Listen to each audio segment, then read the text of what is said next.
Breaking news చూస్తున్నాం. మరి కాసేపట్లో IPL 18లో భాగంగా ఆర్సీబీ పంజాబ్ కింగ్స్ మధ్య ఫస్ట్ క్వాలిఫైర్ మ్యాచ్ జరగనుంది. 17 ఏళ్ల IPL ట్రోఫీ కల కోసం రెండు జట్లు తలపడుతున్నాయి. 11 సంవత్సరాల తర్వాత పంజాబ్ కింగ్స్ శ్రేయస్ అయ్యర్ సారథ్యంలో మొదటిసారి ప్లేఆఫ్స్లో అడుగుపెట్టింది. ఈ జట్టు ఇంతకుముందు చివరిగా 2014 ప్లేఆఫ్స్కు చేరుకుంది. మరోవైపు పాయింట్ల పట్టికలో రెండో స్థానంలో ఉన్న ఆర్సీబీ కూడా బలంగా కనిపిస్తుంది. క్వాలిఫైర్ 1 నేపథ్యంలో అభిమానులందరి కళ్ళు వరుణుడి మీదే ఉన్నాయి. ఈ సీజన్లో వాన వల్ల పలు మ్యాచ్లు ప్రభావితమయ్యాయి. కానీ ఈసారి అలాంటి ముప్పేమీ ఉండబోదని వాతావరణ శాఖ భరోసా ఇస్తుంది. ఒకవేళ వర్షం కురిసి మ్యాచ్ రద్దయితే మాత్రం పంజాబ్ కింగ్స్కి నేరుగా ఫైనల్ చేరుకుంటుంది.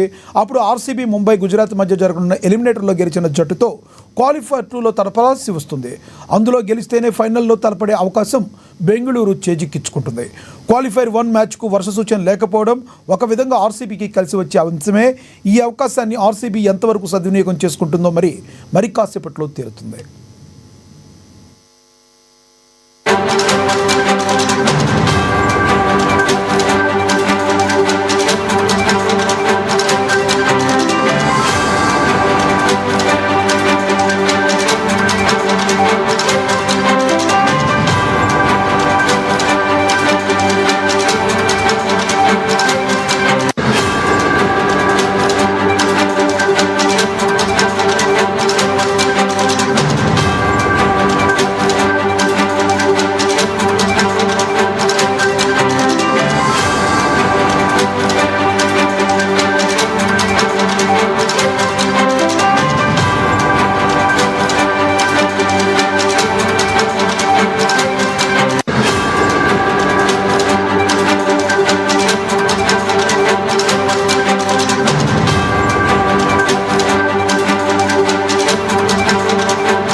మరి కాసేపట్లో IPL 18లో భాగంగా ఆర్సీబీ పంజాబ్ కింగ్స్ మధ్య ఫస్ట్ క్వాలిఫైర్ మ్యాచ్ జరగనుంది. 17 ఏళ్ల IPL ట్రోఫీ కల కోసం ఇరు జట్లు తలపడుతున్నాయి. ఇదే విషయానికి సంబంధించి మరింత సమాచారాన్ని మా regional coordinator sports analyst Satyanarayana అందిస్తారు.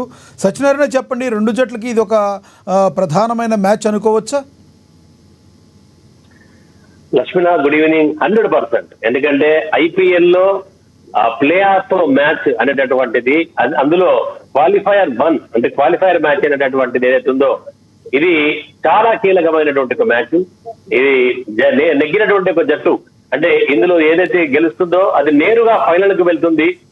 అయితే ఓడిన జట్టుకు కూడా మరొక ఛాన్స్ అనేటటువంటిది ఉండడం జరుగుతుంది. అది ఏదైతే ఎలిమినేటర్ రౌండ్ లో గెలిచిన జట్టుతో తిరిగి మరొక మ్యాచ్ అయితే ఫైనల్ వెళ్లేందుకైతే అవకాశం ఇక్కడ ఓడిన జట్టు కూడా ఉంటుంది. అందుకే ఈ యొక్క ప్లే ఆఫ్ దశ అనేటటువంటిది 2020 ఫార్మాట్ లో కావచ్చు, వన్డే ఫార్మాట్ లో కావచ్చు, ఏ ఫార్మాట్ లో అయినా ప్లే ఆఫ్ దశ అనేది చాలా కీలకమైనటువంటిది. అందులోనూ ఫస్ట్ సెకండ్ ప్లేస్ అనేటటువంటిది చాలా కీలకంగా భావిస్తారు జట్లు.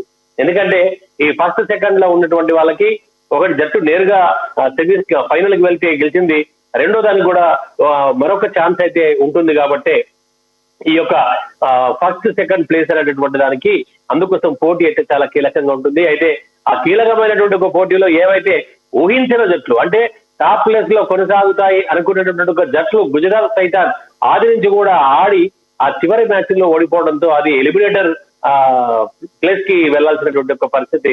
అలాగే ఆర్సీబీ నిన్న వేగవంతంగా పుంజుకొని ఏదైతే రీసెంట్ గా ఎల్ఎస్జీతో జరిగిన మ్యాచ్ లో 220 పైగా స్కోర్ కూడా చేజ్ చేసి గెలిచి రేస్ లో నిలిచింది. అలాగే టాప్ ప్లే లో అంటే టాప్ 2 లో నిలబడింది. లేదంటే గుజరాత్ టైటాన్స్ టాప్ కి వెళ్ళేటటువంటి ఒక పరిస్థితి ఏర్పడేది. కానీ ఆ 200 పై చిరుపు స్కోర్ కూడా చేజ్ చేయగలిగింది ఆర్సీబీ. అంటే ఇటు ఆర్సీబీ కూడా స్ట్రాంగ్ గా ఉన్నట్టుగానే మనం భావించాలి. అటు పంజాబ్ కింగ్స్ కూడా చూస్తే జట్టు చాలా బలోపేతంగా కనిపిస్తోంది. పైపెచ్చు మ్యాచ్ జరిగేటటువంటి యొక్క పంజాబ్ ముల్లన్పూర్ లో పంజాబ్ లో జరుగుతుంది మ్యాచ్, ముల్లన్పూర్ లో మొహాలి. కాబట్టి ఒకంత ఓన్ గ్రౌండ్ గా కూడా పంజాబ్ కింగ్స్ కి ఒక అడ్వాంటేజ్ అయితే ఉండబోతుంది. ఎందుకంటే అక్కడ ప్రేక్షకులు ఎవరైతే ఉంటారో ఆ జట్టుకు అనుకూలంగా ఉంటారు. కాబట్టి సొంత మైదానంలో సొంత ప్రేక్షకుల మధ్య ఆడేటటువంటి ఒక జట్టుకు ఖచ్చితంగా కొంత ప్లస్ పాయింట్ అయితే మనం భావించాలి. అయితే ఓవరాల్ గా చూస్తే ఇరు జట్లకు కూడా డి అంటున్నాయి, రెండు కూడా అమితమి.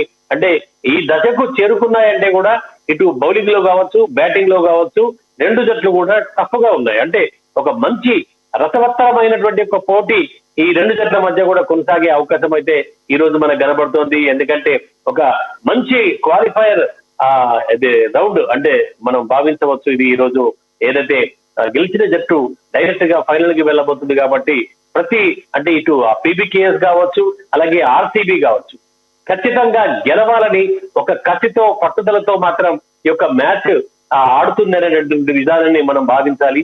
ఎందుకంటే మనం ఎప్పటి నుంచో చెప్తున్న దాని ప్రకారంగా చూస్తే మటుకు ప్రధానంగా గెలుపు అవకాశాలని ప్రధానంగా సూచించేది ఏదైతే ఉందో ఓపెనింగ్ పార్ట్నర్షిప్. ఇక్కడ చూస్తే పంజాబ్ కింగ్స్ కి ప్రభు సిమ్రాన్ అలాగే ప్రియాన్ సారియా రూపంలో మంచి ఓపెనర్ జట్టుకు అందిస్తున్నారు. ఇక్కడ ముందు నుంచి ఆది నుంచి కూడా మంచి భాగస్వామ్యాలు కూడా జట్టుకి అందించడంతో ఈ యొక్క మిడిల్ ఆర్డర్ లో ఎవరైతే ఉంటారో శశాంక్ సింగ్ కావచ్చు, నెహాల్ వదేరా కావచ్చు, అలాగే కెప్టెన్ వీళ్ళంతా కూడా రైట్. Thank you Satyanarayana.